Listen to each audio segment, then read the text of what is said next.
I saw myself on a missing poster. When I was 8 years old, my little brother Dylan went missing. He was 4 at the time, and he'd been out in the fenced-in backyard 1 minute and gone the next. Everyone went crazy looking for him, of course.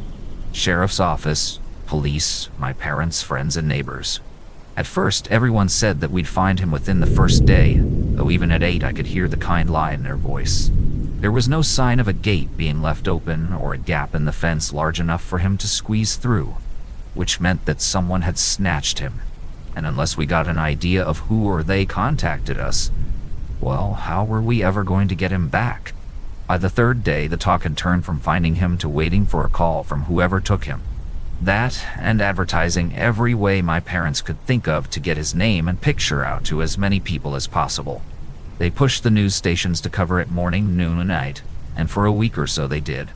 But as more time passed, and new stories came in, the daily reminder to call if you saw him got pushed to the back of the hour, and then it was gone. My parents weren't dumb and knew this would happen, of course. They took out TV ads and put stuff out on the internet, though back then the web was not as big and popular as it is now, and the television ads were expensive. Fortunately, my mother's business was a local print shop, and she wasted no time in printing up thousands of flyers that we posted all over our part of the state. For the next year, that was our routine. Every weekend and some weekdays after work and school, we would load up and put up flyers in new areas and replace those that time and weather had eaten away. All of them were the same. The words, "Have you seen me?" followed by a recent picture of Dylan and the final line of "Please, Cal," and then my mother's cell phone number. We spent so many hours in the car with stacks of those flyers. It felt like Dylan's ghost was haunting us through the whispered rustle of reams of paper. Each of them a frozen reminder of Dylan's face staring out at us, asking why we wouldn't help him come home. By the time I was 11, my parents had divorced. My father had hung into the crusade to find their son for the first year. But when year 3 was getting close, he finally had enough. They argued and fought for a couple of weeks, and then he packed up and moved across town. Within the year, he'd taken a job in another state, and I mainly saw him at Christmas for a day or two after that. I wanted to hate him, and I guess in my way I did, but not because he'd left. Because he'd left me behind. My mother had become so focused and passionate about finding Dylan that everything else fell by the wayside, and even after any reasonable hope was lost, she didn't slow down. I know from the outside that might sound like a good thing, like she was being a good and dedicated parent trying to find her child. But it was more than that. I didn't know the analogy then, but looking back when I got older, I likened it to a soldier who can't be comfortable in a life without war after so long on the battlefield. It was like she needed it to continue, not just searching for him and putting up the flyers, but being seen doing it, talking to people about it, getting their sympathy and compliments and well wishes. The grieving, heroic mother had become her entire persona, and over time I came to understand she didn't know how to let it go. Still, over time, it let go of her. Life moves on. People forget, and old tragedies are replaced by new ones. I remember how angry my mother was when a little girl went missing my first year of high school. Even when the girl was found 2 days later, she would stalk around the house muttering and in a foul mood.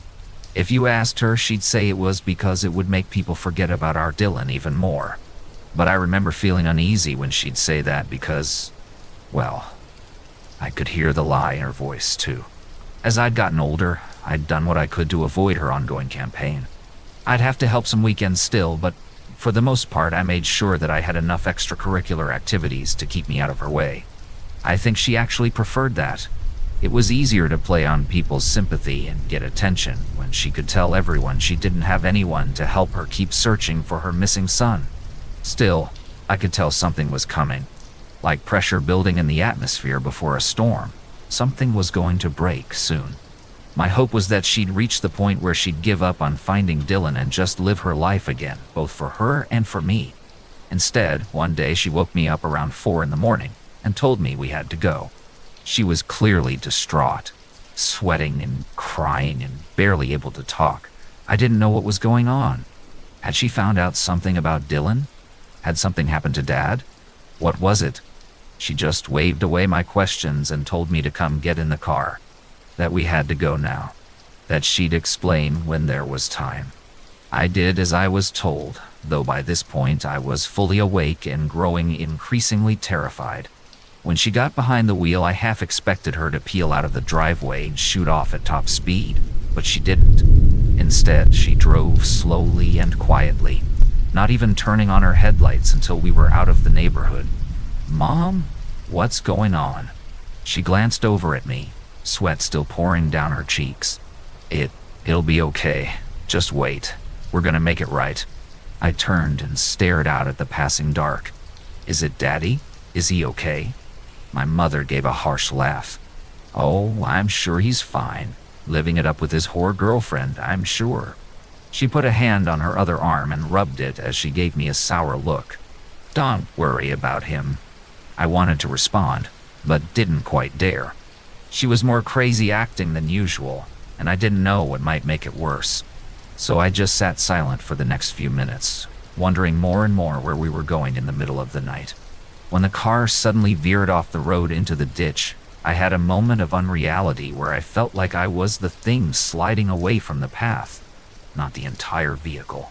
Then there was a bang as we hit the bottom of the ditch and began to roll, glass shattering and metal squealing as we tumbled twice and came to rest. My mother was dead before the ambulance got her to the hospital. Not from the accident. Surprisingly enough, we weren't badly hurt from that. No? I found out later she'd had a heart attack. That was the reason for the accident and why they called her death as soon as they checked her in at the ER. People talked to me about it after I was checked out. A nurse and a highway patrolman originally, and then my father when he came to get me and carry me back with him. I always told them what I remembered happening, and they'd look puzzled but say very little else. The prevailing theory was that she'd known she was having a heart attack and was trying to get to the hospital when she wrecked. I asked my father once why, if that was true, we wrecked heading the opposite direction from the closest hospital. He'd looked uncomfortable and said he didn't know. Maybe she was in pain and confused, that it was better for me not to dwell on it. Healthy or not, I actually took his advice. I tried to not question it, and over the next few years, it began to fade for me too. It wasn't until I was 18 that I was forced to face it again.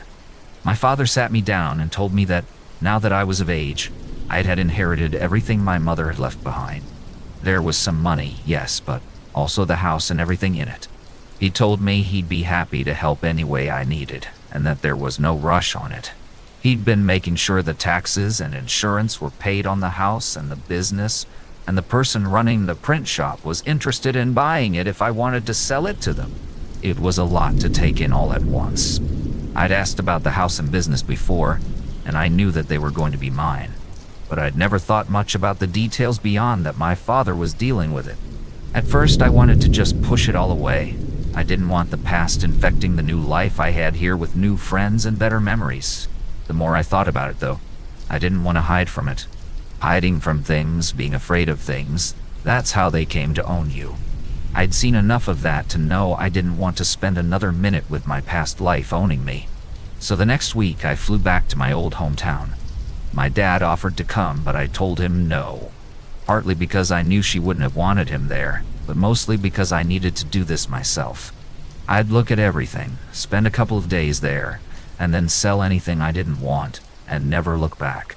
It was hard at first, but by the second day I was tired enough of going through boxes and drawers that the fatigue and monotony drowned out most of the weird sadness I felt. I'd been dreading the attic from the start. It had been my mother's overflow junk storage, and there was no telling what all was up there. Running out of reasons not to do it, that afternoon I pulled down the stairs and headed up to see what was waiting for me. It wasn't as bad as I'd expected. A few small tables and chairs sat piled up in one corner, and there were a couple of moth-eaten rugs and piles of curtains sloppily wadded up against one wall. But otherwise, there were just a few boxes and a couple of old trunks, sitting crouched in the shadows like a pair of leather-bound coffins.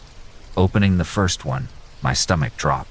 It was full of Dylan's stuff, some of his baby clothes, pictures of him, a little Cub Scout outfit he loved to wear even though he wasn't old enough to be a real scout yet.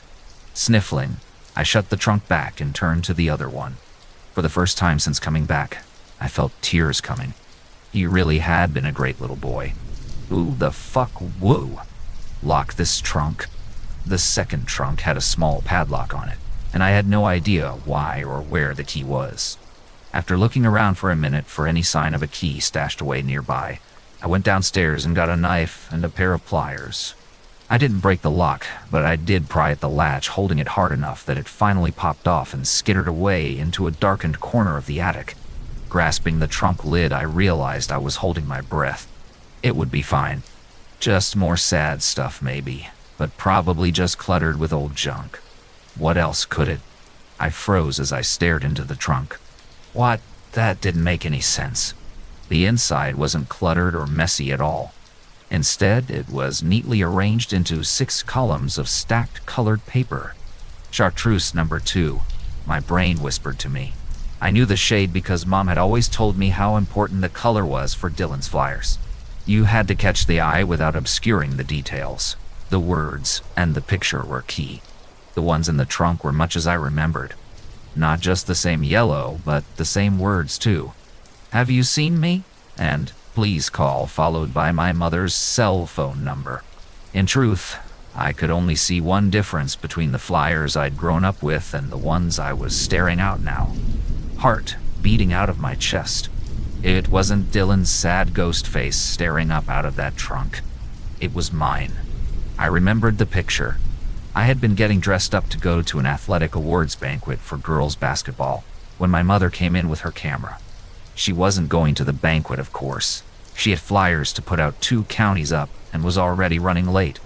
But before my friend and her mother got there to pick me up, could she just take a couple of pictures? I just looked so pretty, and she was so proud of having such a pretty girl. I tried to resist.